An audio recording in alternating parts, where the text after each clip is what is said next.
Soit tu nous laisses entrer, soit on t'embarque direct. Maintenant que vous êtes là, Allez. Ce jour-là, le SWAT est arrivé chez Red sans le moindre avertissement, mais il n'a montré aucun signe de panique. Au contraire, il a même invité les policiers à fouiller sa maison. Des cigarettes électroniques et pour à peu près 1 année d'huile de cannabis. j'ai une ordonnance pour ça. Comme Red était très proche de Jamal, les policiers ont commencé à le bombarder de questions. Ils voulaient savoir où Jamal se cachait. Red a fini par admettre qu'ils étaient effectivement amis. Puis, les policiers lui ont tendu un téléphone. Vas-y, appelle-le. Sur haut-parleur. Quand l'appel a été connecté, C'est bon, mec, j'ai la voiture. Les flics sont là. Jette le portable, te pointe pas.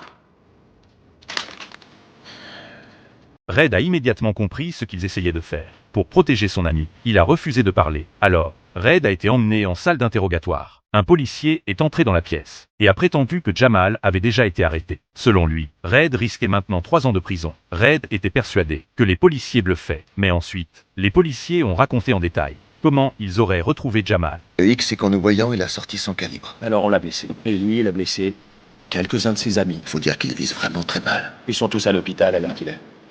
Et Jamal, s'il arrive à s'en sortir, risque la prison à vie. C'est qui les blessés? Qu'est-ce que ça peut te faire? À cet instant, Red a commencé à paniquer. Donna, elle a reçu une balle.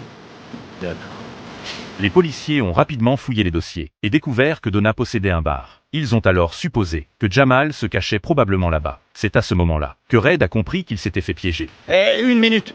Je vous ai pas parlé de la boîte de Donna, moi. Que Jamal est toujours en cavale. T'as dit que le coup du pote dans la pièce d'à côté, ça prenait pas avec toi. Ça, c'est pas cool. Peu après, les policiers ont rapidement arrêté Jamal. Mais une fois dans la voiture, Jamal refusait de sortir. Les agents ont alors garé le véhicule sur le bas-côté. En réalité, Jamal n'avait absolument pas peur des armes du SWAT. Et il était prêt à se battre jusqu'au bout. Les policiers n'avaient plus qu'une solution.